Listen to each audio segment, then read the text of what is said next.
Როგორი იქნება კავკასიური კომისიის დასკვნა, რომელიც უკვე რამდენიმე დღეა ლაფანყურის სპეცოპერაციის დეტალებს იძიებს. ახმედ ზაკაევის კომისიაში ჩეჩნები, ინგუშები, დაღესტნელები, ჩერგეზები და აზერბაიჯანელები შედიან.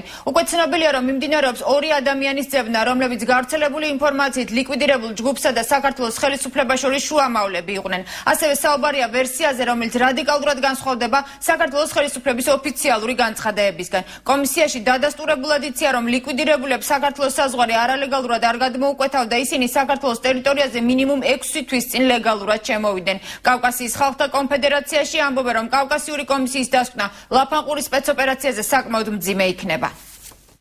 ახმედ ზაკაევის კავკასიური კომისია ლაფანყურის სპეცოპერაციის ორ ვერსიას განიხილავს. ვერსია პირველი. ეს ადამიანები 6 თვის წინ ჩამოიყვანეს საქართველოში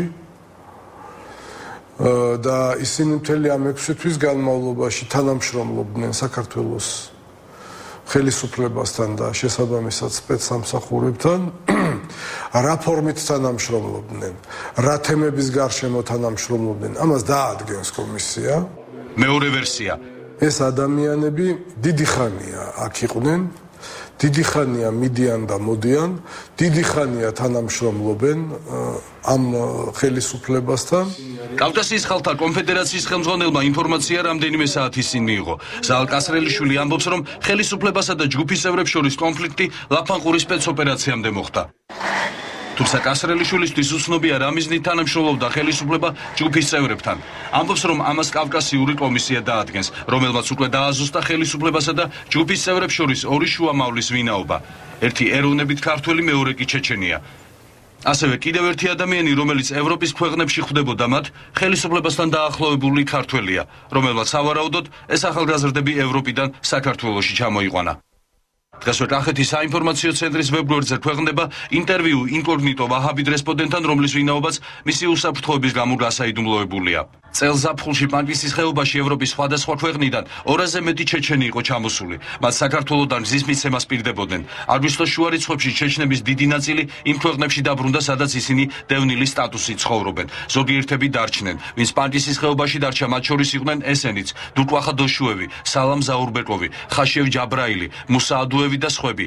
ისინი პანკისის ხეობაში მინიმუმ ბოლო 1 თვის განმავლობაში იმყოფებოდნენ. მეჩეთში ლოცულობდნენ და აქ ხედავდით 26 აგვისტოს მათ გადასვლა გადაწყვიტეს. დახმარების პირობა მიიღეს დიშნასგან და ბუსლიკასგან. როგორც ინკოგნიტო რესპონდენტი ამბობს, დიშნა ზელიმხან ხანროშვილია. ის პანკისის ხეობაში სოფელ დუიში ცხოვრობს. ბუსლიკა კი მუსლიმ ისრაილოვია, ჩეჩნეთიდან დევნილი. ის ამჟამად თბილისში ცხოვრობს. ორივე მათგანი ანტიტერორისტულ ცენტრთან თანამშრომლობს. 18-კაციანი ჯგუფი პანკისის ხეობიდან ლოპოტის ხეობაში იმიტომ ჩავიდა, რომ იქიდან დაღესტნის გავლით ჩეჩნეთში გადასულიყო. პანკისიდან ლოპოტის ხეობამდე მათი ტრანსპორტირება საქართველოს ანტიტერორისტული ცენტრის თანამშრომლების მიერ იყო ორგანიზებული და საქართველოს საზღვრის უპრობლემოდ გადაკვეთასაც მათ ანტიტერორისტული ცენტრის კონკრეტული თანამშრომლები პირდებოდნენ. ამაში ეგრეთ წოდებულ ბოევიკებს სერიოზული თანხა უნდა გადაეხადათ. საზღვარი კი ერთ-ერთი ლეკის დახმარებით უნდა გადაევლოთ, რომელმაც გზა ძალიან კარგად იცოდა. ლოპოტის ხეობაში ჯგუფს ადგილობრივი ახალგაზრდები შეხვდნენ. ჯგუფის წევრებმა 5-ვე ახალგაზრდას აღუთქვეს, რომ ზიანს არ მიაყენებდნენ და იმ პირობით, რომ ხეობაში მათი ყოფნის შესახებ ინფორმაცია არ გავრცელებულიყო, მათთან მანამდე უნდა დარჩენილიყვნენ, ვიდრე ისინი საქართველოს საზღვარს არ გადაკვეთდნენ. ჯგუფის წევრები ახალგაზრდებს აჭმევდნენ, ფეხსაცმელიც აჩუქეს და ფულიც.